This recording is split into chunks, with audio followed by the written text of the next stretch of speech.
This country was built on a distinctly American work ethic, but today, work is in trouble. We've outsourced most of our manufacturing to other countries, and with that, we sent away good jobs and diminished our capability to make things. American Giant is a clothing company that's pushing back against this tide. They make a variety of high-quality clothing and activewear, like sweatshirts, jeans, dresses, jackets, and so much more. All made right here in the USA, from growing the cotton and adding the final touches. So when you buy American Giant, you create jobs for seamsters, cutters, and factory workers in towns and cities across the United States. And it's about more than an income. Jobs bring pride, purpose. They stitch people together. If all that sounds good to you, visit American-Giant.com and get 20% off your first order when you use code STAPLE20 at checkout. That's 20% off your first order at American-Giant.com with promo code STAPLE20. If you're a facilities manager at a university, you know students rely on the cafeteria for breakfast, lunch, dinner, and the occasional late-night snack. So when a dishwasher breaks down and dirty plates pile up, the mess hall can turn messy in the blink of an eye.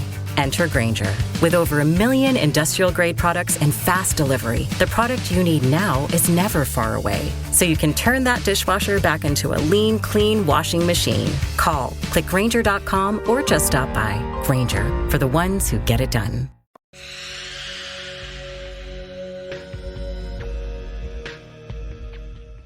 Operation Domination is underway. The ultimate game plan to dominate your NFL experience. With your hosts, Dan You gotta be confident about your Achilles when you Chase show up. Thornton, Yeah, I mean, I got him Chris Hearing Dowhouse, about these are pointless in fantasy in the sense. and Adam LaRue.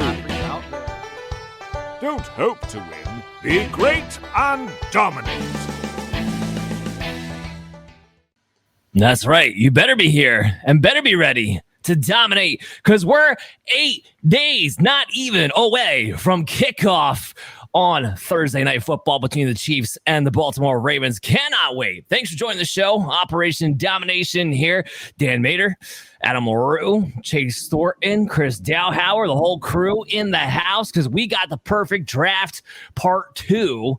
If you missed part 1, that was last week, where we did the first 9 rounds, picking from a range of 7 to 9 on a first round and snaking our way through, using our rankings and tiers, nominating and making picks. So you guys got to get an idea of, while you're following us, what you can do leading into your drafts. And if you haven't drafted your home leagues yet, that means you are this weekend.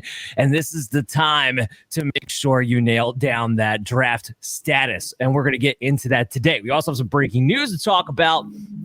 Fellas, a lot drops this past week. Cut was absolutely insane. We saw a lot of transactions. So let's go ahead and dive right into that. Cue the breaking news.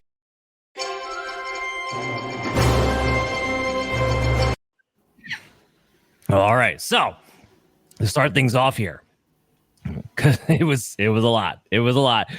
CeeDee Lamb. We'll start with the good. CeeDee Lamb, 4-year contract, $136 million, $38 million guaranteed. I think that was $38 million guaranteed. I think that was the biggest surprise of the whole thing.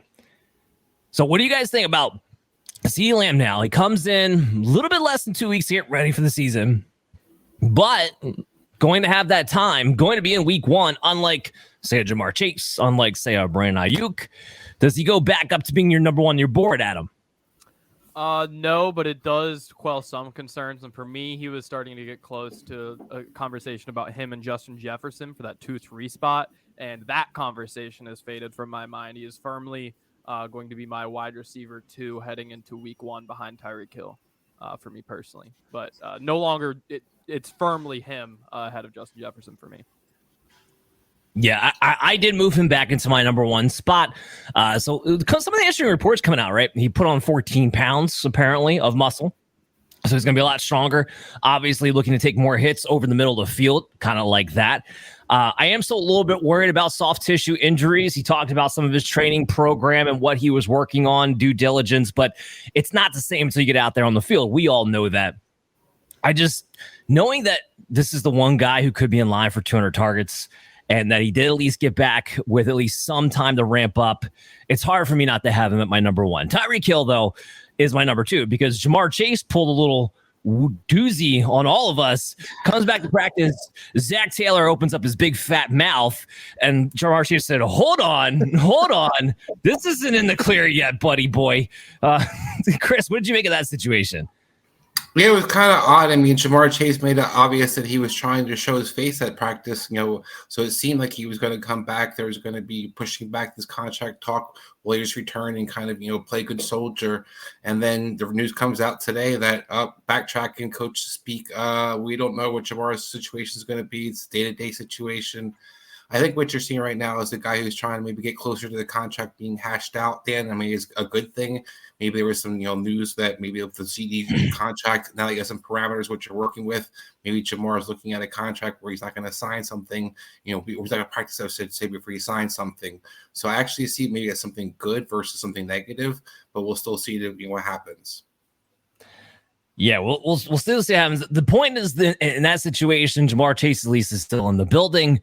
And there was some, at least, expectation that maybe he'll still be willing to play, even if that contract doesn't get done before week 1. We'll see. But right now, I have to put him at the bottom of my elite tier, below St. Brown at 5, just because it's too crazy right now. It's absolutely too. I am not at the point yet where I'm putting him below my next tier, which is like A.J. Brown, Garrett Wilson. I haven't quite put him there yet. But if we get into next week and this thing is still like nobody knows the hell's going on, he might have to drift a little bit. But of course, by then, you might have already had your drafts this weekend. So, Chase, just to kind of like tap on that a little bit, are you comfortable with drafting Jamar Chase, say, at the wide receiver 5? Or are you going to move him down a little bit lower than that, knowing that you may not know when you go to your draft there? Well, I had him ranked at 4 anyway. I haven't been getting a ton of him just because of where I had him ranked and where I've been drafted in most of my leagues.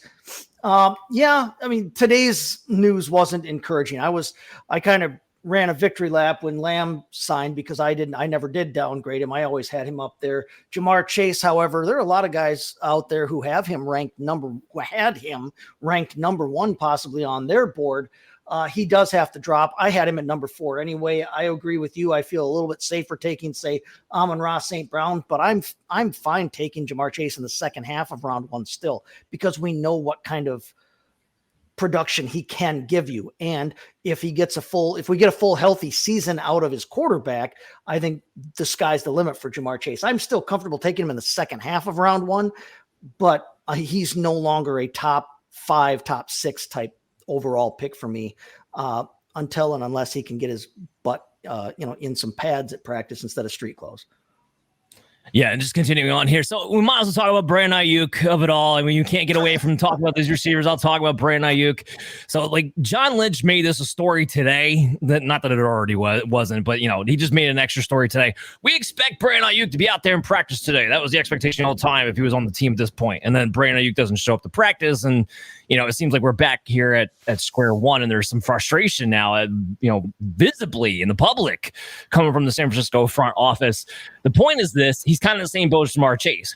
Nobody knows what's going on. He's still not at practice today. We're getting very, very close to the beginning of the season. Now, unlike those other guys, though, because we know they can be elite wide receiver 1s, Brandon Ayuk doesn't have that kind of target distribution. And for me, and you guys can tell me if I'm crazy or not, but Brandon Ayuk's now my wide receiver 25. I don't even have him inside my top 24 anymore at this point. Not only staying as efficient as he was last season, going to be a tall task anyway, with expected some regression. You're still dealing with the problems of everybody's got to eat. Deebo's got to eat. Chris McCaffrey's got to eat. George Kittle's got to eat. And now you haven't had ramp-up time. And now I don't even know when that's going to be, because we still seem like we're at a huge impasse, maybe even more so than, say, the Chase and Cincinnati situation. So am I crazy, guys? I don't care who answers.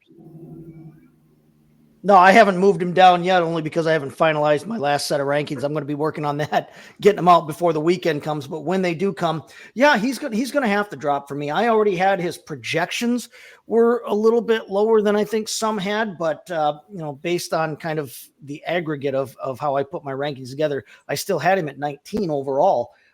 He'll be dropping for me, yeah, just because we know he's not necessarily the alpha dog in that offense. There's at least 2 more dogs in front of him, if not 3 on any given day. But also, like you just said, he's got to have at least some kind of ramp up time. If Chase gets in the building tomorrow, he's at least got a week. Ayuk doesn't look like he's anywhere near the point where he's going to be stepping on the practice field. So yeah, I am starting to worry about Brandon Ayuk.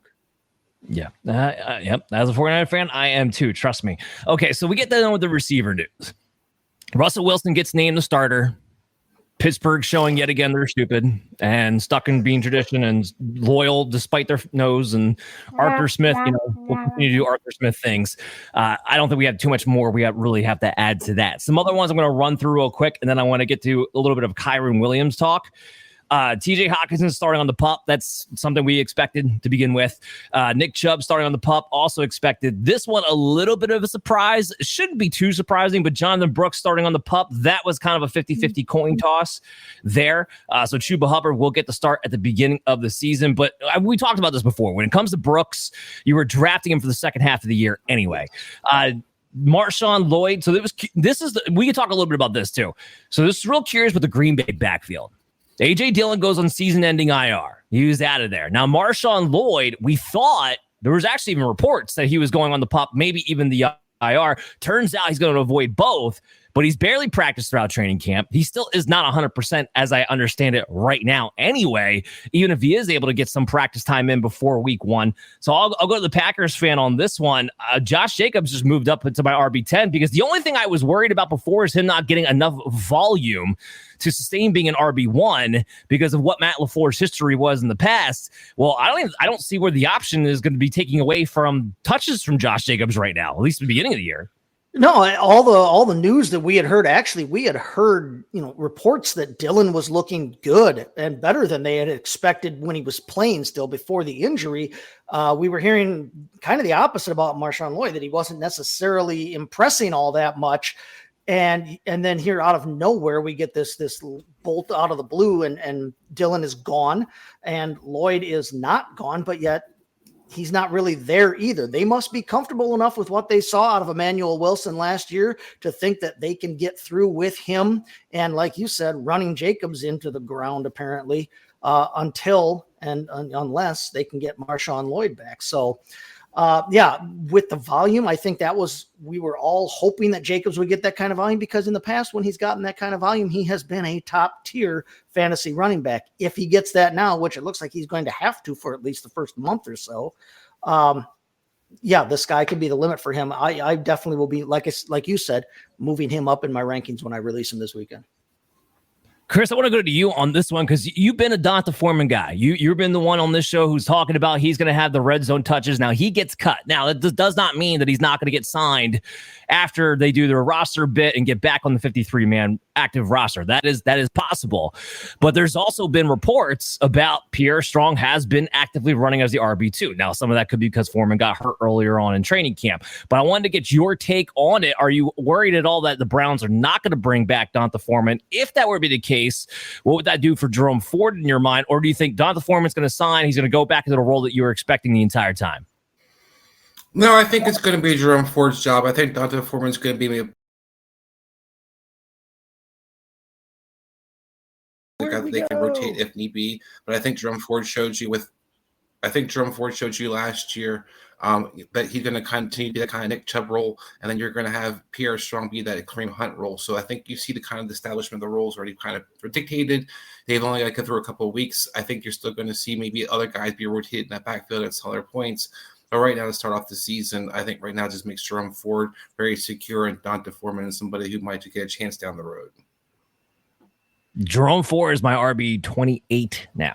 I have him one spot behind Zamir White. It was actually one of the biggest jumps as far as like that tier goes. Because look, this time of the year, we've done our projections throughout the summer. We're not making big jumps with our top 36 guys at running back, top 36.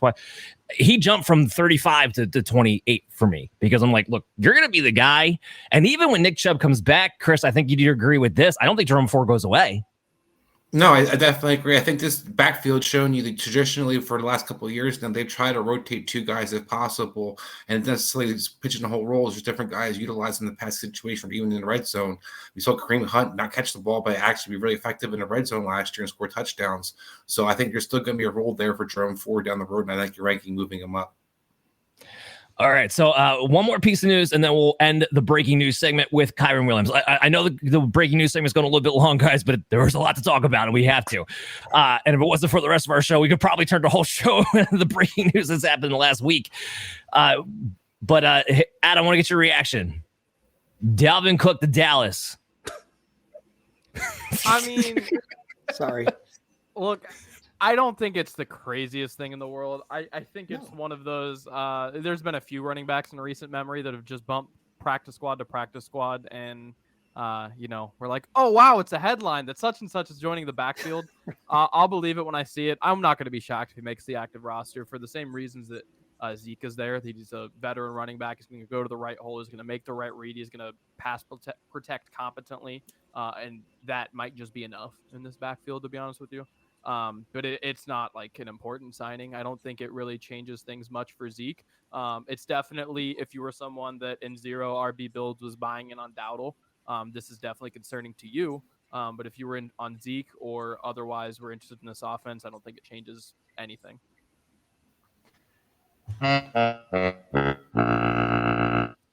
I mean, like, you want to get out the walkers and the crutches and just get the entire backfield, because that's exactly what Dallas is going to be pretty much at this point. They got to sell jerseys so that they can afford the CJ contract. It makes sense. No, yeah, like you said, Dalvin Cook taking over in a long, proud tradition of guys like Melvin Gordon and Latavius Murray. Yeah, jumping practice squad to practice squad there on the Chiefs. Yep. Yeah. No, I would like this signing better if they hadn't already made it when they brought Zeke back, but. Yeah, exactly. Well, Adam, right back to you real quick. Were you taking Zeke or Rico as a flyer before? And if you were, are you not now because of this? I have both of them in spots as a flyer, just if they happen to fall. I'm probably going to do the same with Zeke, and I'm maybe a little more cautious with Dowdle. Maybe in Dynasty, I might throw a flyer because he is pretty cheap, especially after the news. But neither of them were people who at cost I was necessarily trying to get, but if they fell, definitely willing to. And Zeke, my opinion hasn't really changed. If anything, I think they're a little lower on Dowdle than the public might have been, and therefore Zeke might get a little bit more than expected. So he might be a little interesting. I don't think that there's anything that Dalvin Cook showed me on the field last year that he does any better than anything Zeke does. Yeah, I totally agree with that. Hey, Dominic, thanks for joining the show. Garrett Wilson or Justin Jefferson at pick 8 in a 10-team league PPR. I think I can safely speak for the entire panel. Justin Jefferson's the best receiver in the league. Yes, Justin Jefferson, even with Sam Darnold, is still the pick. I'm pretty sure we all have it ranked the same way. All right, so this is where I wanted to end the breaking news segment with Kyren Williams talk. I have a bone to pick with almost the entire fantasy industry right now on this, losing their minds because Sean McVay said he's going to return punts. This is what I'm not understanding. Sean McVay didn't say he's going to return punts and now is a special teams player and therefore in a 50-50 committee with Blake Corum. That's not what he said. In fact, I have the quote right here. Kyren Williams is going to be our punt returner. It's another opportunity to get him touches and impact the game. You feel comfortable with that because of the confidence in Blake Corum and Ronnie Rivers being able to spell him if need be. Key points there. He's not talking about taking away touches from Kyren Williams as a running back and giving to him as a punt returner. He's talking about giving Kyren Williams more touches in more ways on the field. And I'm literally listening to people lose their minds. And Kyren Williams is like, he's got to be RB15 now or RB20. Or I'm like, what are you talking about? Because he's going to return the personally. Thank you, Adam. That was a vote of confidence to me. I don't know where everyone got that. I agree. It's a vote of confidence, but I think people are worried that because he's returning punts, he's opening himself up to more injury, as if they don't open themselves up to injury every time they take a snap. But we've seen in the past Sean McVay be real weird and fickle with how he uses his running backs. We've seen guys fall out of favor after short stretches of, ineffectiveness or injury or whatever else. And I think people are worried that with Kyren Williams not having all of the capital behind him that some of these other guys have, that if and when he gets hurt, Corum steps in, looks good. All of a sudden, now we're out Kyren Williams, who we were taking in the first or second round. Now that guy's a complete bust, and Blake Corum takes the lead. I agree with you. I think people are overblowing it, but I see where the concern is. It's not necessarily great news if you're one of his fantasy owners, but I do agree that it seems like a vote of confidence from his coaching staff that he's valuable to that team for the time being. Here's the thing. If that was the narrative, that you're worried about him getting more hurt on special teams, I can understand it a little bit. That's not what people are saying. That's not what people are saying. You're right. That hasn't been the narrative. You're returning punts. Now all of a sudden this is a committee. That's the narrative, which is ridiculous. And it makes absolutely no sense whatsoever. With Ronnie Rivers too. I had to, with Ronnie Rivers. Thank you. Just to be clear, very briefly on one piece of context, the Rams as a team last year received 28 punts. That's what we're talking about. For the record, just so we're talking about him getting less than two more touches a game. 28 touches throughout the less entire than two season. touches a game. This is a defense without Aaron Donald, by the way. Right. So see how that number is going to move. Yeah, I just had to get that off my chest because it's the most ridiculous thing I've heard in the last couple of days is the fantasy injuries just losing their minds over that piece of content. But let's get a little quick spot in here, and then we'll get into our actual perfect draft part 2 of We Are Here, We Are Here. FantasySportsAdvice.com, offering the best fantasy sports social media platform. Why join endless Discord communities or the trolls of Reddit? Fantasy Sports Advice is a community designed to help you win with 24/7 support. Go to FantasySportsAdvice.com and become a pro member for unlimited access. Again, go to FantasySportsAdvice.com today. All right. So, shout out to FantasySportsAdvice.com. We'll make sure you follow us on our YouTube channel at FFAN Advice Network. All right. So, let's get into it, guys. It's time for our 10th round. Now, just a recap real quickly of our current roster so everybody remembers. Again, go back and check out last week's show if you did not see it. We went through the first 9 rounds. But our current roster is Justin Jefferson, Travis Etienne, Cooper Kupp, Devonta Smith, T. Higgins, Kyle Pitts, Tony Pollard, Christian Watson, and Jaden Daniels. That is so far our roster here. So in the 10th round, this is what we got going on. One person, of course, is going to select between the nominees, and 2 people will be nominating. So, Adam, you and I will going to be nominating this round. You go first with your nominee. Yeah, great team so far. First of all, this would be sick to leave any draft with. So, definitely excited there. My first nomination is going to be a guy who, I'm excited about. Going into the season, I actually someone just reached out to me on one of my sleeper teams, and I haven't replied to him yet. But he's trying to get this player from me, and at cost, my answer is going to be no. I just haven't decided how I'm going to break that news to him. But that player would be Chase Brown for the Cincinnati Bengals, who I think is one of the best gambles that one can make at this point in the draft. Look, there's certainly a chance that this is Zach Moss the whole way. I'm not going to discount that as a possibility. But at the same rate, there's a very well chance that in a very good offense, Chase Brown, who is an explosive running back, could run away with this thing. I think that's within the realm of possibility, whichever way you personally lean, think is the highest percent chance. It's within the realm of possibility, and that would be fantastic for fantasy. So if you're, especially if you do feel a little bit weak at the running back position, which I know we draft a little bit light so far in this draft, hey, this is like one of the slam dunk dart throws that you can do late in the draft to give yourself a real opportunity to have someone who could absolutely find themselves in the RB2 conversation the back half of this season. I mean, I don't think that's dramatically unrealistic. And to get that value here, someone who could do it, I feel really happy about it. Yeah, Adam, just to be upfront here, I love the pick. The reason why Chase Brown's not my nominee here, not my tier players here, is because I would have already taken him. Because I had him. I was just going to talk about somebody else, and I'm going to pretty much just tell Chris, hey, go ahead and take Chase Brown. My nominee is going to be another running back. It's going to be Trey Benson here. And I've talked about this probably ad nauseum on the show, but if it's the first time tuning in, I'm going to break it down to you guys one more time.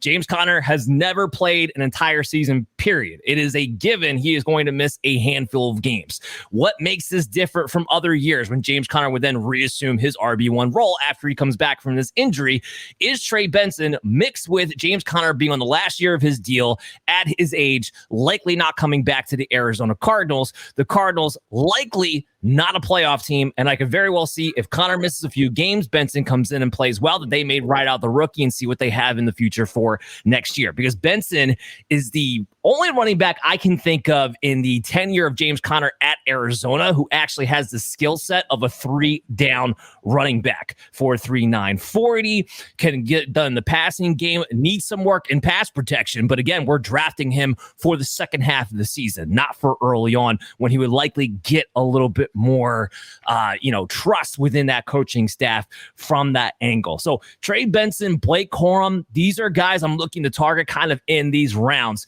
Chris, you pick out between the two nominees. Yeah, so I like the fact that we're going running back. You definitely need some depth. I think, we want to look at some of the extra guys. You guys give two good, selections here. I'm going to go with Adam with the Chase Brown. I agree at the end, he's probably somebody will be off the board a little bit earlier, hopefully. But if not, I like him definitely over Benson. One of the things about Benson is pass protection. This is a guy the coaching staff does not trust at all in third down. Has not played one third down snap this entire preseason. They're already talked about, he's going to Demarcado is going to be the third down back more than likely. The guy that they'll rotate in there, even if there's injury to Connor. So I think Benson's guy who's ever been a bell cow back in college. I love the pro set, I love the skill set, but I think this is a guy a little too rich for my blood when there's Chase Brown sitting there. So I go with Chase Brown.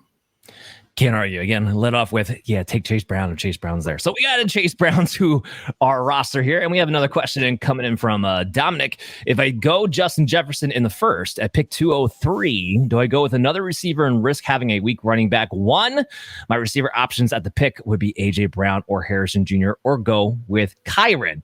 So to me, this is a question. Do you go Kyren Williams? Do you go A.J. Brown, guys? And for me, it is A.J. Brown. Even if I have Justin Jefferson in round one, I do have A.J. Brown a little bit ahead of Kyren in my overall rankings. But what say you? You're scared off by the punt return thing, aren't you? Yeah, totally. It has nothing to do with A.J. Brown being a superstar in his own right. But yeah.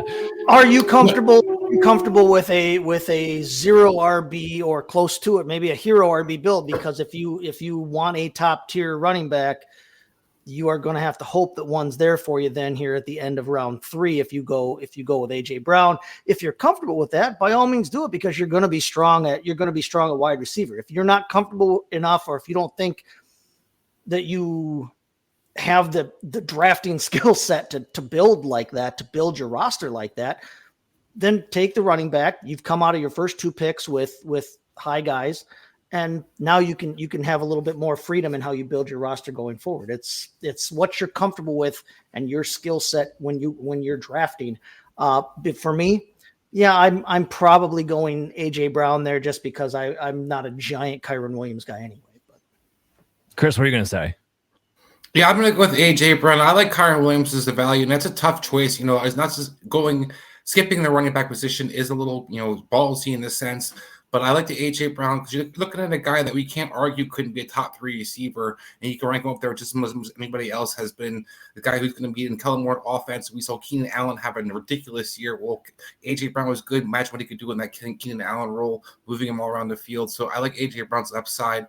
I like Kyren Williams a lot, but we talk about different things that could happen throughout the season to him. A.J. Brown's a stud where you have Justin Jefferson, A.J. Brown. Now I'm ready to come get some with anybody. Yeah, I totally agree. All right, so let's go into now our 11th round pick after we made the Chase Brown selection in the 10th round. So the back end of the 11th round, Adam's going to pick between the 2 nominees that are going to be nominated by Chase and Chris in this one. So Chase, go ahead. All right. Well, we've been pretty set at wide receiver here. My tier players here, I'm looking at guys like Dobbins, Charbonnet, Aaron Rodgers, Chase Brown was in this tier for me, Taysom Hill. But we've got our starting quarterback. We got our tight end. So I'm still looking running back here because I think we need to build that out a little bit. We just missed out on the last of this kind of the starting running back. So now we're getting into more of the handcuffs or the backups with upside. So I'm going to nominate J.K. Dobbins here. And I know that we've all been burned by him before, but and he's coming off an injury, but this situation in LA, I think could be perfect for kind of a career reset for him. He has averaged 5.8 yards per carry for his career. That is crazy. Now he's only played probably an equivalent of about 2 years in his career, but when he touches the ball, he has the skill to get it done. He's familiar with Greg Roman's system. He's played in that before. He can catch the ball if and when they decide to throw it to the running back there. Gus Edwards, the bus has injury history too. This is not a settled backfield situation here. We're going into the year knowing that Gus Edwards is the nominal number one, but there's still Kamani Vidal. There's still J.K. Dobbins. I'm willing to bet on Dobbins there with Vidal being unproven. So J.K. Dobbins is going to be my nominee here. Okay. 2 Achilles and ACL. Yeah, Chase says no problem. I can't quit him. I can't quit you. Chris, what do you got? Look, I like the J.K. Dobbins. That was a guy that I definitely would consider, and I'm not going to argue strongly against because I think the upside's there. Whether or not he gets injured is that something we're debate. But the guy's still healthy, has made it through the whole offseason so far. He's actually going to be playing. So right now, as of now, he's going to be a Greg Roman offense as a guy that's one of the feature running backs. I love the upside. But I'm looking for some kind of stability and making sure that we're locking down our quarterback position. I'm going to go Trevor Lawrence in the situation. Trevor Lawrence's ADP is 100, I think 120 right now. So a guy that I look at as has upside, a guy who finished QB7 from week 11 on last year. So a guy that you can see can continue to have some growth in his offense. A guy who has had 4 rushing touchdowns last year, 5 the previous year. So a guy who uses his legs, he can get you 300 to 400 yards rushing. So is a guy who's limited to throwing the ball as well. So there's still a lot upside for Trevor Lawrence, and I want to make sure that I have security for Jaden Daniels, Dan. I'm looking at Adam. I'm looking at the guy, the quarterback situation where I let Jaden Daniels running, but if he gets hurt, I'm screwed. I want to make sure I have a good option. So I'm looking at Trevor Lawrence as my guy I want to throw out there. Yeah, he did have a tendency to get mollywopped in LSU when he was running around the field. All right, Adam, so you got 2 tough choices, Dobbins or Trevor Lawrence. Which one are you going to take? For me, I just want to keep going yard at running back. To me, that's what I would do. I think there's still very solid quarterback options. I even think this season is a weird one in which, look, I don't want to leave a draft with someone like Jaden as my only quarterback, but I do think you could get away with it this year just by the depth. There's a lot of options that I do think have realistic upside. I would want to secure someone sooner than later, but if I left the draft night, I wouldn't be completely torn apart about it. Some options, coming up here shortly. So I'm willing to take that chance. And J.K. Dobbins is absolutely someone who, look, I think he's going to start out. He's going to be, the 1A guy in a backfield that is going to, they're going to try to establish the run. This is going to be an important part of their identity. He's going to get the first crack at it. I think that's a really solid gamble. We've seen some really big plays from J.K. Dobbins in the past, and I'm willing to take the swing. I will say, Chris, to your point here about Trevor Lawrence and Jaden Daniels, I have Jaden Daniels coming into this weekend. I had Jaden Daniels ranked 12 and Trevor Lawrence ranked 13. Trevor was already long gone on my board by then, so I don't disagree with your selection at all because I think he's got potential to be great this season. Yeah, not a bad pick at all. That high upside at quarterback. Agreed. I think we need a flag on the field because I feel like Adam just torpedoed my next nominee for the next round. But we'll get into that in just a second here. We got the 12th round now, early 12th round. And this is why Adam, actually, I'll let Adam talk because now you'll know once Adam talks about his nominee, you'll know why he torpedoed me in the earlier round. But in this one, it will be Chase making the pick between the 2 nominees. Go ahead, Adam. Tell everybody why you picked Dobbins in the last round, the real truth. Well, my nomination here is, in fact, Atlanta Falcons quarterback Kirk Cousins. I look convenient. It is convenient. Look, I think there are originally, just for transparency with the audience, originally I had Aaron Rodgers at this spot, and I'd be happy with that too. I'm perfectly content with that as well. And that is my point, is that, in this round, even in the next one, guys like Kirk Cousins, Stafford, Aaron Rodgers, I would be very happy with as my backup to Jaden Daniels. Of that group, Kirk Cousins is the one who was lights out last season prior to his injury. It is a very serious injury, but for a guy like Kirk Cousins, probably less so on the scale of all right, if someone's going to have an ACL tear, probably Kirk Cousins is the type of quarterback who can withstand that the most. And look, he's surrounded by some really great weapons in Kyle Pitts, Drake London, Bijan Robinson. And this is an offense that I think on the whole has a lot of promise. So I'm really excited about this Atlanta Falcons team. I've always been at least, for a good handful of years now, been a Kirk Cousins believer. And I think he's going to be a really good value in fantasy drafts this season. Yeah, I don't disagree with any of that. I'm just being pissy because my nominee at this point. So first of all, let me just paint a little picture here. We're in round 12 right now, right? So we have, once we get to 15 and 16, that's when we're looking to go defensive kicker. So basically, we have 3 rounds to take shots on players who are in position for upside. Yes, and that's what I'm looking for in this nominee, which is Ray Davis, my guy, man. Ray Davis is a very good running back, period. Selected in the 4th round of the NFL draft, should be the number 2. See no reason why he's not going to beat out Ty Johnson for final depth chart here when we get into week 1. He's a touchdown maker. He had 14 touchdowns this final year of his collegiate year. You know what James Cook doesn't do? Scored a damn ball inside the 5-yard line. Yep. Like they were trotting out Latavius Murray and any old man that could get off the street just to fall forward because they didn't want James Cook taking on those touches. He's 5'8", 211. He's proven in college that he has a 3-down skill set. Yes, he's 25. I don't care. We're talking about redraft for this year. James Cook's had fumbling issues on top of it, on top of being undersized and being a risk injury. There's a real chance that by second half of the year, we're seeing Ray Davis take over this backfield, whether it's due to injury or just because he's more trustworthy in golden situations, or at the very least, a rotational positional flex guy because he's going to have touchdown upside because I do believe he'll get the goal line role.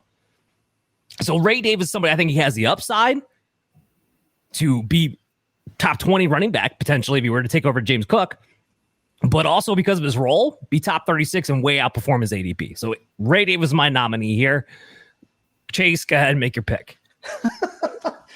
You sound so resigned, Dan. No, listen, I like Ray Davis too. Again, love the story of the man. He's overcome a lot. He is a good player. I like him. In fact, I think I know I've taken him in at least 1, maybe 2 rookie drafts today, literally today, even in Dynasty. I like Ray Davis, but knowing what we've got coming up here going forward, and knowing that Ray Davis, if I could get Ray Davis as my running back 5 on my roster, I would love it all day. But we do need a second quarterback. And by the time we need that second quarterback, in theory, with Jaden Daniels having a week 14 bye, I think Cousins can be up to speed and ready to go.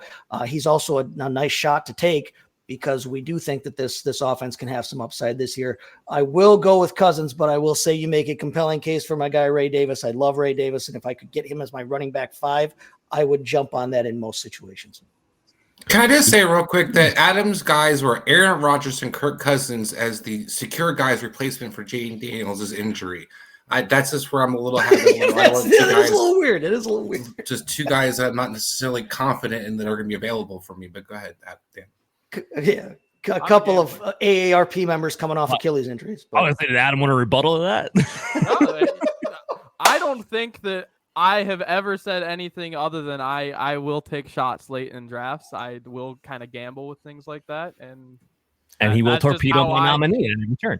You want to see Kirk wearing that chain on the plane with 2 healthy Achilles. Attaboy. Oh, man. All right. So we got the 13th round now. Back in the 13th round, still picking out some sleepers here in this area. I'm going to pick between the nominees this time. Chris and Chase are going to nominate who they want me to pick from. So, Chris, let's go to you first. Yes, I'm going back to the running back position, a guy that might be off the board, but a guy that we have in our ADP range, and that's Jalen Wright from Miami Dolphins. Look, I'm trying to get my hands in that backfield, a backfield that last year had 27 touchdown rushes, had 6 more in the passing game, 7 more in the passing game. So, I mean, you have 33 touchdowns available for you to get your hands on, had 2,300 yards rushing. So Jalen Wright's a guy who can mix in with A-Chain, who never played more than 60% of the snaps when he was healthy. I only played 11 games last year. Raheem Mostert, who's A32, a guy who's been historically has injury issues. And Jalen Wright isn't a guy who necessarily has to have lots of touches because we've seen him in Tennessee. He's a rotational back, a guy who just needs a handful of touches to be productive. And we know in Miami you can do that. So a guy who's electric in a running game, and a guy that I think long-term could be upside swing for us, adding some depth in our backfield. Okay.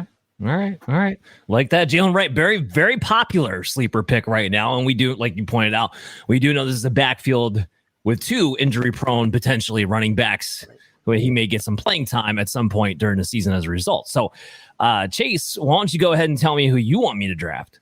No, that's a nice nominee. That's a nice nominee. But I'm going to go with the wide receiver position here because we have left it alone here for a couple of rounds now. I'm looking at, in this tier of guys, typically you're seeing Jalen Wright, but you're also seeing guys like Dan's favorite Baker Mayfield. You're seeing Antonio Gibson, Josh Downs, the aforementioned Marshawn Lloyd, who we know won't play for a little while. But I'm going with a guy who also matches up in my tier here, and Josh Palmer from the Los Angeles Chargers there.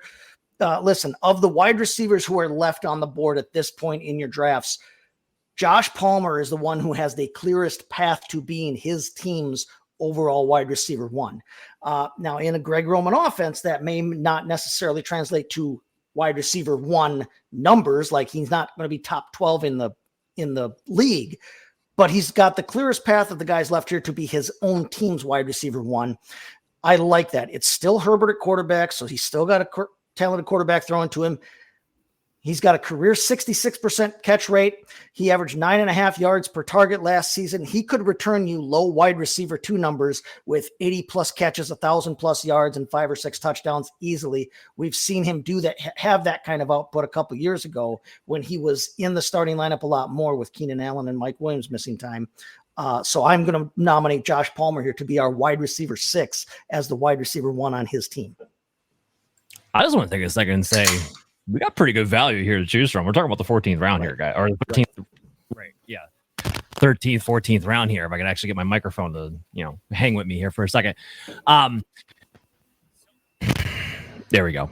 So we go either direction at this point. We've taken plenty of shots at running back. We, of course, started off strong at wide receiver to begin with. So for me, I'm still coming down to who do I think has the most upside and the clearest pathway to get to that upside.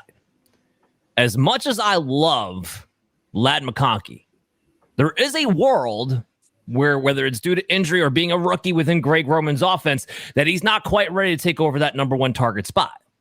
Only that number 1 target spot, I think, is going to have fantasy relevancy when it comes to that offense. Palmer still could be that guy. Now, with Wright, yes, Mostert could get hurt. Not something we haven't seen before. All right. Devon Achane could get hurt. That's something we have definitely seen before. Okay. And there's a clear pathway there where that could happen. But Palmer, I think, has the clearer pathway in this instance. So I am going to go with Josh Palmer here over the 3rd string running back at the time as of right now. So that's the direction I'm going to head in for that one. But I liked both the nominees. It was a tough decision between the 2. But now we can get into the 14th round, which is really kind of the last round we get to actually choose, players before we actually have to consider defenses and kickers or have to draft defenses and kickers. Chase is going to pick between the 2 nominees in this one. Adam and Chris are going to give up the nominees, and it's going to be a doozy. I'm waiting to see this one. So Adam, go ahead. Oh, you're going to love these 2. I just love it. Woo, Nelly. So my nomination, as I previously mentioned, I will gamble with my late round picks, and this is one of those without any shadow of a doubt.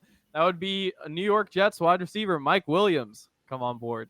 Look, this is a body type that Aaron Rodgers has had a lot of success with in the past. He's liked some big receivers, and specifically as far as skill set goes, he likes guys who can create some space at the catch point down the field. With some physicality, get some stuff over the shoulder on the outside of the field. I actually think that, look, if they're able to get Mike Williams back to the level that he was at the beginning of last season, which, look, it's a guy who has come back from a lot of injuries. Certainly, there is an opportunity for Aaron Rodgers to not come back to what he was. There's an opportunity for Mike Williams to not come back for what he was. But that's why we're talking about picking him in the very last round. We're talking about picking skill position players.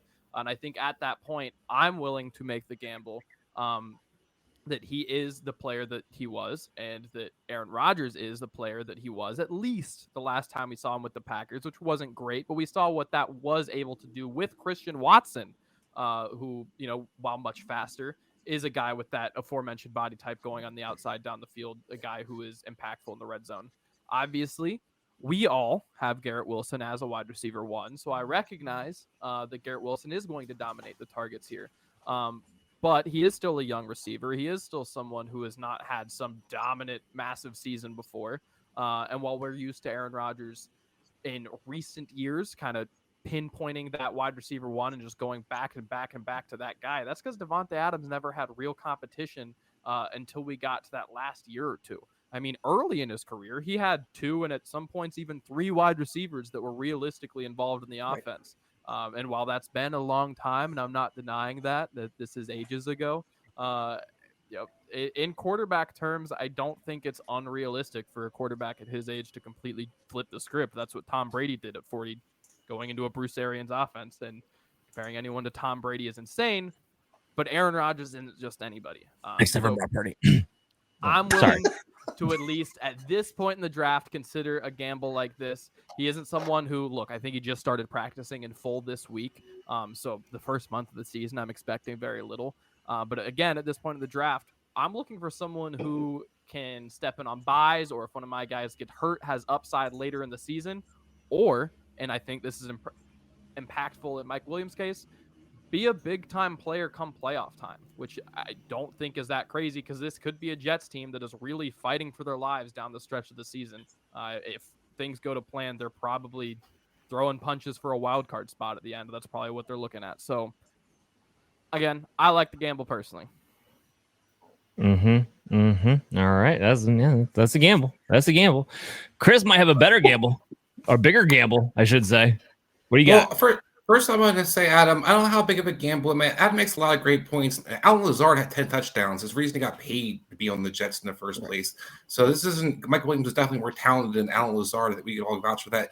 We also remember James Jones hung around forever. And for why? Because James Jones could be a good guy in the red zone and get open when he needed to. Mike Williams has a lot of things that you're right, Aaron Rodgers looked to. But I'm going with a different guy, Dan. I don't really want to have 25 receivers to pick from. I think we already have plenty of choices. So I want to make sure I have depth. I want to make sure that I want to lock down. So I know Kyle Pitts is our guy that we love. I want to make sure that Kyle Pitts is somebody that I can make sure I can trust. So I'm going with Taysom Hill. The guy might be off the board for a lot of people, but a tight end has a lot of upside. A tight end who finished top 10 7 times last year. A guy who finished top 5 4 of those times. 5 of those times as well. So this guy has upside. Just to give you some context, people that love Dalton Kincaid, love Trey McBride, well, those guys also finished, 6 and 7 times in the top 10. So they're not guys necessarily who are going rounds and rounds earlier than Taysom Hill, but a guy who's giving you pretty much close to the same kind of upside.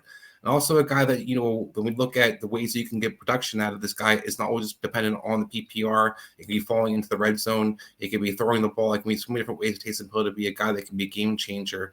Pairing up with Kyle Pitts gives us a depth in our offense and our team. So we have some versatility to kind of, A, get through our bye, but B, also have another guy that we could throw in our lineup just in case. Yeah, what's he gonna play? Fullback, running back, tight end? I mean, they're moving him all over the place. And even talking about he's gonna be like the main fullback. Like it's maybe even the goal line back. I mean, look, Kendra Miller's on IR now, and you're stuck there with Jamal Williams, who nobody believes can get past the line of scrimmage anymore. So, yeah, Taysom Hill is a name that's gotten really interesting, really fast. And before, Chase, you make your who's taking the pick here? Is that Chase? Yeah. Before Chase, you make your pick here between the two. I just want to throw this out there. Taysom Hill has jumped up to my tight end 17 because this is a guy who's a flyer that can no longer be ignored because he might actually have more consistent volume in a variety of ways that we hadn't seen on a consistent basis in the past, and from what we've been seeing, it's kind of a strange situation. Taysom Hill, you're the king of screwing up projections. I just want to put that out there, and you will always be. As a dart thrower, as I mentioned with Mike Williams, I also do love Taysom Hill, and he is also my tight end 17 on the dot. Funnily enough, but yeah, obviously the ride was pretty wild last year, but his averages are on par with a lot of the tight ends going much higher than him. Now that was I'm getting 20 or I'm getting nothing, but candidly, I'd rather flip that coin than get 6. I mean, that's the same thing you're getting out of tight ends 8 through 12 most years anyway. So. Right. Now I have you both beat because I have Taysom Hill at tight end 16.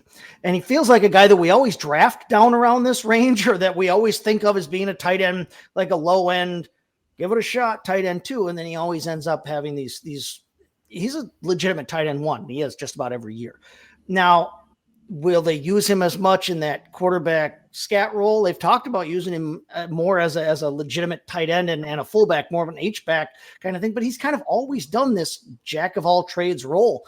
The only thing that I want to say about this whole thing before we get into who I'm picking is that we have already backed up our quarterback. We've already taken 2 quarterbacks, and I'm not necessarily a fan of taking 2 quarterbacks and 2 tight ends in the same draft. There are reasons to do it. There are builds where you can do it. I'm not a fan of doing it. We've already backed up our quarterback, and I think rightfully so, because we took such a risky shot there. I'm not as worried about Pitts. If you're the kind of person who pays attention to bye weeks and that kind of thing, Pitts and Hill are going to share the same bye week, but you've got until week 12 to figure that out. So I'm not letting that necessarily factor into my decision. What I am letting factor into my decision is that, Mike Williams, when he's been healthy in his career, is a crazy weapon to have at your disposal. And if he's going to be the number 2 weapon for a Aaron Rodgers led offense in that red zone, that could be fun and get fun in a hurry there. I'm going to go with Williams because they're both great choices. And at this point in the draft, they're both worthy dart throws. If we had maybe gone a little safer at quarterback and hadn't felt that need to back Daniels up so much, I may actually go with Taysom Hill here, but I am going to go with Mike Williams there and give us 7 wide receivers on this team, because I think we've got 7 wide receivers. We've got an absolute avalanche of talent there at the wide receiver position, and I'm happy going into a year with that. I will take my chances that Pitts is at least a tight end 1, and by week 12 we'll figure out how to navigate his bye week. So Mike Williams is the choice here. Okay, so before we get into the 15th round, I think it's a good time to make sure everybody remembers what our roster is now between parts 1 and 2.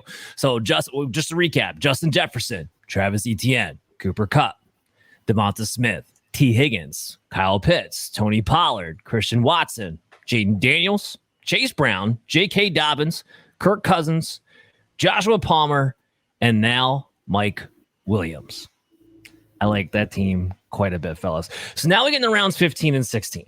Okay. And this is where, with most drafts, we are choosing between defenses and kickers. Nobody talks about defenses and kickers, so we're going to do it for this part of this show, except for I'm not quite ready to do that just yet. Now, Chris is going to be the nominee, and I'm just going to say this from the get. I'm not going to tell you who's Adam's nominee is going to be, but we're going to be choosing Adam's nominee. I wanted to take this opportunity to talk about this player, because he is still ADP-wise on the board at this point, and this is one of my top sleepers. Just wrote about him on the Fantasy Pros article that came out where we talk about the final round sleepers of running backs and wide receivers, and I want to talk about him on the show. And that is Jalen Tolbert, one of my top deep end round sleeper picks. Okay. Now, CeeDee Lamb just signed, so that's obviously great news. But the great news before that for the Cowboys at wide receiver was the emergence of Jalen Tolbert taking a stranglehold over that wide receiver 3 position. Now, I've always been a bigger Tolbert guy than most. I compared him to Michael Gallup, somebody I thought who could be a 1,000-yard receiver in his NFL career, has a good deep ball, plays really well as a perimeter threat wide receiver. Player Profiler, which I respect the hell out of, they comp him, his athletic and his college performances, to Adam Thielen. So what do they have in common? What they have in common is Adam Thielen and Michael Gallup are both wide receivers who broke out a little bit later on in their careers, not right away, not in the first year, not in the second year, more towards the third and fourth years when you saw these guys break out. So that's kind of in line with what I'm looking at with Jalen Tolbert. Now, on the flip side of this, part of this discussion is that I think Brandon Cooks is cooked. There's real traction for that. First of all, he hasn't even gotten over 700 yards the last 2 years. 2022, he missed 4 games. That's partly due to why. But last year, he played 15, and he still couldn't get over 700 yards. And a lot of his metrics across the board just declined on an incredible level. I mean, we're talking about a guy who posted 1.3 yards per route run. It's only 66. 1.62 yards of target separation, ranked 53rd. His route run weight was 56. And his win rate versus man, which has become one of the stickiest stats for wide receivers in decline, was ranked 79th. I don't know if Brandon Cooks can get open consistently anymore. And it wasn't an issue of quality of targets. He was ranked 8th in quality of target. So he was seeing the targets in situations that he should have been able to make plays on the ball and wasn't able to do it. So if Brandon Cooks is cooked and this offense is going to throw the ball potentially 600 times, came pretty close to it last year, and with the backfield shaping up the way that it is, wouldn't be shocked if that happened now. Somebody else besides CeeDee Lamb, Jake Ferguson's going to catch the ball. I think that could be Jalen Tolbert, who's got a real shot to outperform his ADP. So I just want to take that time to talk about Tolbert. Adam, you could talk about your nominee. Yeah, and I agree. Tolbert is a pretty solid gamble at this point of the draft. That's going to be my word for the week, just if we weren't clear on that at this point. At any rate, though, my nomination here, just to get through it quickly, is the Kansas City Chiefs defense/special teams. This has been a very solid special teams unit for a long time. That is an underrated portion of it. But the big thing is listen, I trust in this GM, this staff, and namely Spags, that this is going to continue to be a very strong defensive unit. Even though I think there are legitimate question marks around the secondary specifically. I think this front seven is still very rock solid. Obviously, you still have Chris Jones. Obviously, you still have Karlaftis. Some very solid linebacker help. Again, plenty to write home about in the front seven. But look, I think there's some underrated members of the secondary. I'm not all that concerned about Josh Williams, for instance. I think he's going to be a pretty solid corner for them. And on the whole, again, this is a team that has done a really good job, not paying guys and being able to replace them either outright or in the aggregate. And again, they're a consistently well-run team on both sides of the ball, and I'm willing to buy into that, especially in a lot of home leagues. Other some of the top defenses are already getting drafted, and you get to go to 14, feel really solid, really safe about your pick. And again, when it comes to defense special teams, this feels like a very safe pick. And, if a team happens to pop off, this is one of those positions that, is always in the conversation as far as waivers go. So you can always change it out. But as far as picks you can make at this point, I think this is one of the best teams. Okay, Chris, pick your nominee. Well, I have to say I don't have a choice because we need a defense, but they have a legal roster to be able to play. But I talked to Adam's the points to Adam's defense on Kansas City. Maybe people were concerned about losing Snead, one of the guys they had in the corners, but they only had 8 interceptions last year. Yeah. So this defense could actually get more turnovers. A team that actually should improve their front seven, and then a team that offense should be better. So therefore, for other teams that actually score points, so therefore you might see the turnovers go up even more. So I like the upside for Kansas City's defense, where last year doesn't necessarily mean they can't get even better this year. All right. And with that, we're now in the 16th round, our last round. Chris and I are going to have a kickoff. Let's do it, baby. Adam's going to choose between which kicker Chris and I have our kicker off about. Go ahead, Chris. You can go first. Yeah, so I'm going to go with Dustin Hopkins, a guy everybody seems to forget about. The guy that for Cleveland last year was 33 for 36. The guy who finished 2 for most people's PPR, 4 in some scoring formats, depending on how much you value the longer field goals. But just give you the idea of those longer field goals, 8 for 8, 50 yards plus.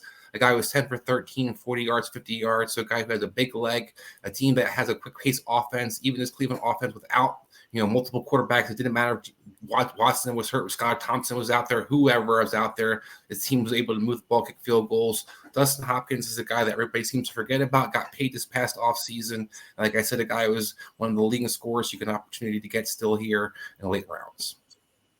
Okay. So he goes, Dustin Hopkins, definitely a big one. My guy's Jason Myers, another guy who I think gets kind of forgotten about a little bit. Like, people seem to not realize that he's been a top 6 kicker last 2 years in a row. And it was 1 year when the Seattle Seahawks were a top 10 scoring offense. And it was 1 year where the Seattle Seahawks were ranked 17th in scoring offense. So it didn't matter. and he's only being taken as the 12th kicker. So like the last starting kicker in most leagues at ADP 211, and he's sitting right there. I don't understand why we're watching him boom kicks from a million miles away in preseason. So obviously there's no decline as far as his power goes. So yeah, my nominee here is actually going to be Jason Myers. And once Adam makes his pick, this will be the most kicker talk we ever have on this show. I promise you. So Adam, go ahead. Yeah, I'll just keep things quick. I like both guys, and I think that the upside is probably a touch higher with Hopkins, but I am going to go Jason Myers just in the sense that, look, I think that he benefited from not having Deshaun Watson. I will see the Deshaun Watson offense function when I see it. I'm not going to bet on it, and I think in part that helps him just in the sense that this, they had Chubb, they were able to get to the 50-45, but Watson couldn't get in the end zone, so you kick the field goal, and that's great.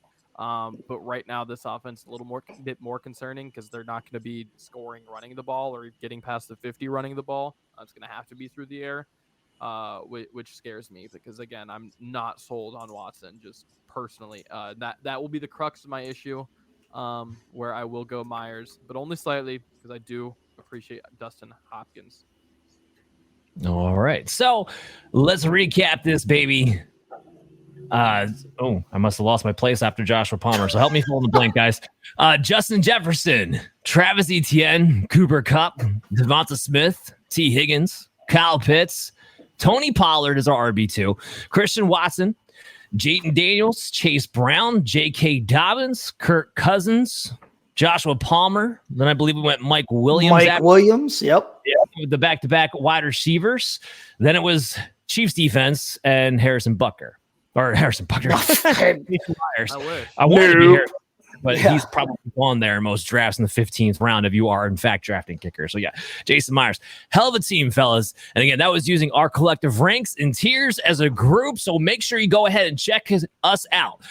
Chase and I, in particular, we are up now on the Fantasy Sports Advice Network site. Our rankings are there for you to go ahead, check out. You can download them, take them with you to your drafts this weekend. Okay, be prepared. We have it all laid out for you. We have our rankings of all of our positions. I have my tiers set up for you to be able to follow along with the notes that I wrote up over the offseason. So go ahead, check that out. Download it absolutely free once you become a member on Fantasy Sports Advice Network. So make sure you guys go ahead and do that. Next week, I don't know if you know this. Next week, week one. Next week is week one. Next week is week one. So we're doing a week one preview. And we're going to get into, the stuff we've been preparing for on this whole offseason, where we're going to hit you with multiple different topics, each one of us holding up a segment, and we're going to make sure we're giving you every single angle that operate and dominate. That's going to be the whole point of this. So make sure you check us out on your favorite podcast app. Make sure you're tuning in live at 9:30 on our YouTube channel at FF Advice Network. And fellas, anything else you want to add? Get her done. Get her done. All right, guys, we'll see you next week. Hey there, I want to thank you for watching Operation Domination today. And if you're enjoying the show, there are some ways you can help support us. You can go to podchaser.com/Operation Domination and leave us a 5-star review. And you can do this on any podcast platform or on our YouTube page when you go to @FF Advice Network. This completely helps out the show be able to grow, and also leave us comments to let us know how we can curtail the show to you, because you are the most important member of the show. So again, go to podchaser.com/Operation Domination to leave a 5-star review and leave a comment wherever you listen or watch the show, and we'll help better serve you.